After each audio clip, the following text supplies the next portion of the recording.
Hi guys, my name is Majid, and in today's video I'm going to be doing my review on the recently released Parrot Bebop drone. Now this drone is something that I was really excited about, and when I first got it, did an unboxing which you guys hopefully saw, and we got a chance to try it out for about 2 weeks, so we have a good point of view on how this drone operates, the features, what we liked and what we didn't like, and things that we'd like to change in the future for maybe another version. So let's get right to the review.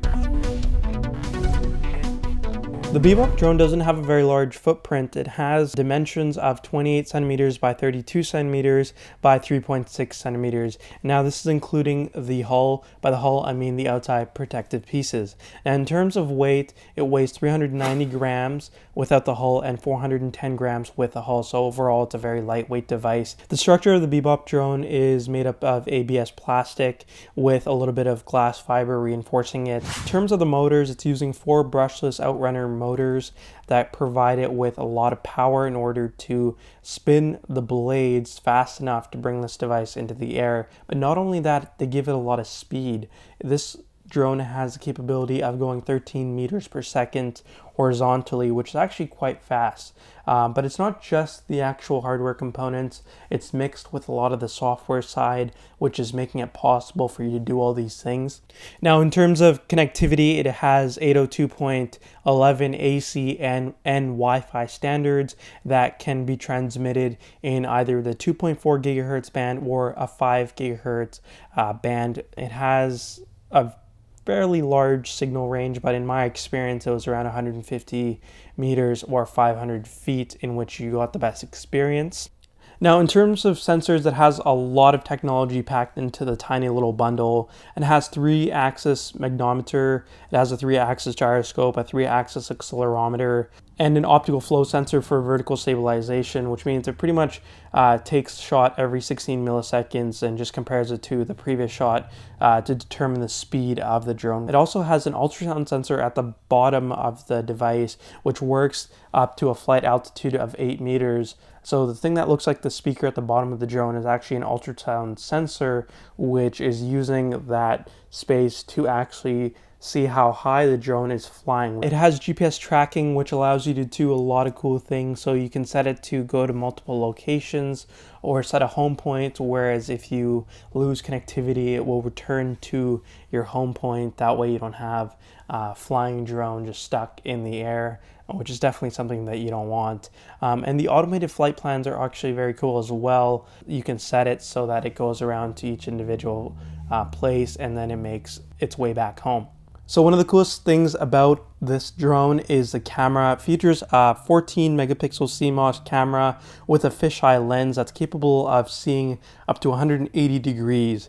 Now it doesn't actually have any gimbal that's associated with the drone. What it does is all digital. It's happening inside using software, and it allows you to record 1080p video up to 30 frames per second or photo at a pixel of 4096 by 3072, which is a decent size for a picture that it takes, especially if you're high up in the air, it'll look great. The interesting thing is that it doesn't have a 3-axis gimbal like you see on some of the other drones, so you can't hook up another external camera, but the camera that it does have allows you to do everything that you'd be able to do on a drone with an actual gimbal. But it uses digital cropping and panning to simulate a 3-axis gimbal, and it actually has a very, very clear and stable picture because it's using a much larger picture to crop in on. So that's one of the cool things. It gives you a very, very stable picture, and it looks very good overall. It comes with 2 batteries included in the box, which is very, very cool, but they are 1200 milliamp hour batteries, and they don't actually go for as long as they are indicated for running. So on their website and on the box, it says around 20 minutes. But in terms of real use, when we were trying out the device, we got somewhere around 8 to 11 minutes on average, which is not as good as you'd want it to be, because for something that costs around this price range, you would expect them to include better batteries. Now let's take a look at some of the pros and cons. So it is a very advanced drone with capabilities that are far beyond anything else in the market. For a $500 price, it is very, very good. It can do tricks and go up to 500 feet in the air with a Wi-Fi signal, or up to a massive 2-kilometer range with a sky controller if you happen to purchase that, which costs about $400, so it is a little bit pricey. It has better image and video quality than the AR Drone 2.0, which is definitely expected because this is the replacement, the best thing that they have to offer currently. It's a little more of a compact, small size, which is definitely a lot better for travel, and the compatibility with iOS and Android is awesome. So you can use whatever device. It's not limiting you to a certain thing. The cons list is a little bit longer than I had wanted it to be, but Free Flight 3 is an application that you use to actually control the drone. It's not as stable as you think on the iPad. It actually crashes a lot, and it should be updated to fix those bugs. The front camera is set up in a way where it's completely exposed, so if it does end up dropping, it will hit the lens and scratch the glass, which is very, very, very problematic, especially because it would be an expensive part for you to fix if you were to replace it. In the box, it doesn't come with the manual provided, or at least our version didn't, so I'm not sure if you guys had one of these. Let me know if yours came with it. And the light, there's a problem with the light on the back. Sometimes the power button just keeps blinking green, and it doesn't actually get the device in a state where it's ready to connect with the device and actually be able to fly. All right, so now since we've gone through some of the technical side, let's take a look at how the drone actually acts in real life and what our user experience was. So when we first got the drone, we took it outside to do our first initial flight, and using the takeoff button that's pre-programmed, we got it off the ground. But as soon as it got up off by 1 meter, which is the preset altitude level that it flies on, what happened was it went very, very awkwardly to the right, and it kept going, would not stop. And if you see kind of where we live, we have a road coming down the side of the house, which is fairly busy. You know, there's a school down the road, so it was a rush hour kind of time where there are kids going across and parents picking them up, so a lot of cars. And it was kind of a dangerous situation since the drone was completely acting on its own. Eventually it ended up hitting a tree and falling down into a patch of grass, and it was okay, nothing got damaged or anything.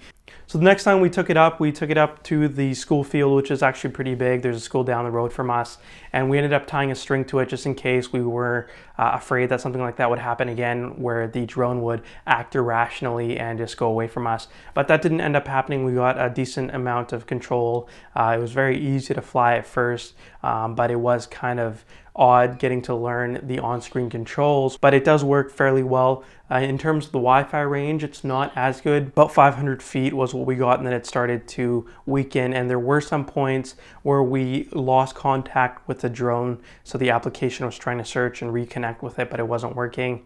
Now, when we did get it connected, it was very, very easy to fly. There was something very odd with this specific drone. It's supposed to record your video as soon as it lifts off from the ground. That way you'll capture all the experiences that you're having with the flights. But for our certain drone, for some reason, it only captured 1 or 2 videos, and that's after us double checking to see if the red recording light was blinking back and forth, just to identify that it is recording. So on the interface of the Free Flight 3 app, it does show that, hey, it's blinking, the video should be recording, but for whatever reason, there was some error and none of the video got captured. So that's one of the reasons we can't really show you too much of our experience, because it was actually never captured, or if it got deleted, we don't know what the situation was, but that was definitely an issue because we wanted that footage. Now, another cool thing about this drone is that it's preset with acrobatics that it comes with in the Free Flight 3 app. With the tap of your thumb, it'll actually do some tricks for you, including front flips, back flips, side rolls. The only problem being that when we tested it, we were testing it on a surface where there's a long empty road, and we thought it would work no problem, no issues, since we tried it before and there's nothing wrong with it. So this incident that we had was actually a front flip. So we went to do a front flip on the drone, and what ended up happening is it didn't really quite complete the front flip. It nosedived right into the ground, which ended up scratching the lens at the very front, and caused the camera to get out of focus. And eventually after that, when we tried to clean it up, the camera just doesn't even work anymore. So aside from that, yeah, there are some issues with how the camera works and exactly how the tricks are carried out within the drone. Just the pre-programming sometimes can get a little glitchy and it won't work, sometimes causing damage to the actual drone depending on where you're flying it. Now, there is a major manufacturer problem with the drone. It has to do with the battery part. Now, the way you actually connect the battery to the drone, you have to pull a little tab which brings out the connector, and a lot of people won't know that right off the bat because it doesn't come with a user's manual. Now, they do have a user's manual that's available for download online, but our units that we got didn't actually come with a user's manual, so putting in the battery the very first time is very frustrating to figure out how it works because it just would not go in. But aside from that, the battery doesn't actually fit very well on the drone either. It has a little strap which holds it down, but there's supposed to be a little part where it clicks in and it does not hold the battery in place, which makes it kind of loose on the device, and it doesn't have any functionality for being loose. It's just loose because it doesn't work or it's not designed properly. Now, even though the drone didn't really work out for us, we had a lot of problems, issues with this particular unit. It's not a bad device at all. It actually has a lot of features packed into it, and it comes very technologically advanced compared to some of the other drones out there. The things that it can do in such a small package is quite amazing. I think it just needs a little bit more work, and if it was our particular unit that's having this issue, then we'd love to get our hands on another unit and try it out and give it another test.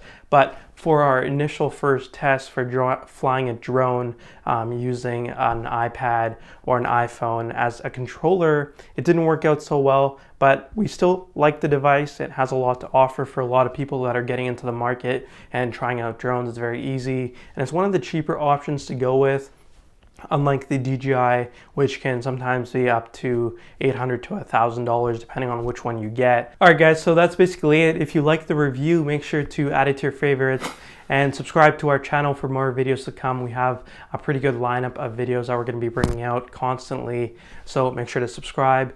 Thanks for watching guys, and we'll see you next time.